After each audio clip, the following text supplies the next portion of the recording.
যে কথা আস্বাদন করলে সমস্ত দেহটা শুদ্ধ হয়ে যায়,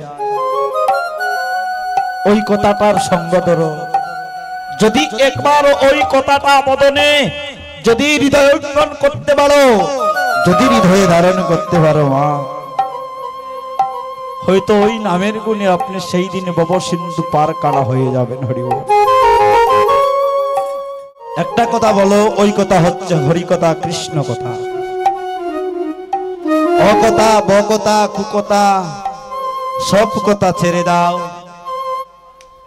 কুকথা বললে কুফল পাওয়া যায়, অকথা বললে অপল পাওয়া যায়, বকথা বললে বপল পাওয়া যায়।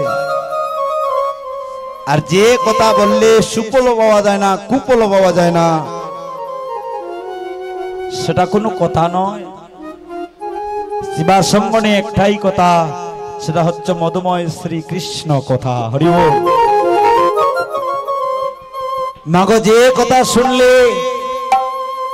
এই কর্ণ শুদ্ধ হয়ে যায়, যে কথা বললে বদন শুদ্ধ হয়ে যায়, যে কথা আস্বাদন করলে সমস্ত দেহটা শুদ্ধ হয়ে যায়, ওই কথাটার সঙ্গ ধরো। যদি একবার ওই কথাটা বদনে যদি হৃদয় অঙ্গন করতে পারো, যদি হৃদয়ে ধারণ করতে পারো মা, হয়তো ওই নামের গুণে আপনি সেই দিনে ভব সিন্ধু পার কাটা হয়ে যাবেন। হরি বল।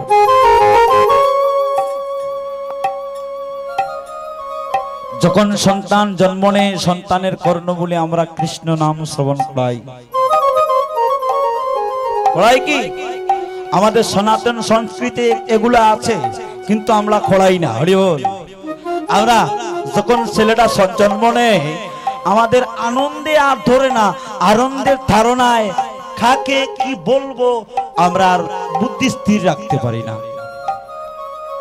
দৌড় দিয়ে এই রূপালীর একটা ছেলে হয়েছে, দৌড় দিয়ে পাড়া প্রতিবেশীকে আগে জানানো। কিন্তু না, যখন সন্তান জন্মে ভূমিষ্ঠ হবে, তার কর্ণে আগে কৃষ্ণ নাম দাও। যে নাম শুনে তার দেহটা শুদ্ধ হয়ে সেই ভূমিতে যখন ভূমিতে পদার্পণ করবে, ঠিক যেন সেই ছেলেটা যেন ভবিষ্যতে কৃষ্ণ ভক্ত হয়ে হাজারো ভক্তের ধারে ধারে গিয়ে এই কৃষ্ণ নাম বিতরণ করে এই কলিহত জীবকে যেন সে উদ্ধার করতে পারে।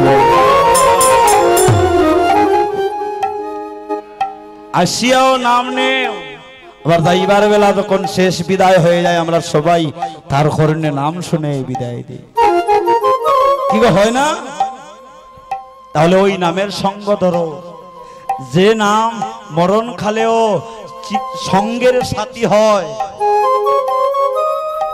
ভাই বন্ধু যত বলো, কেউ সঙ্গে যাবে না, সঙ্গে কেউ আসেনি, সঙ্গে কেউ যাবে না, কিন্তু যে তোমার সঙ্গে যাবে, যাকে সঙ্গিনী করলে, যাকে সম্বল করলে, যাকে সম্পদ বানালে,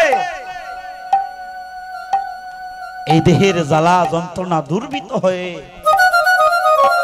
গোবিন্দ ভূমুকে আমরা যাত্রা করব, সেই নামটা শ্রবণ করো, সেই নামটা বদনে নেও, ওই নাম সঙ্গ করো। হয়তো ওই নামের গুণে আপনি সেই দিনে ভব সিন্ধু পার কাটা হয়ে যাবেন। হরি বল।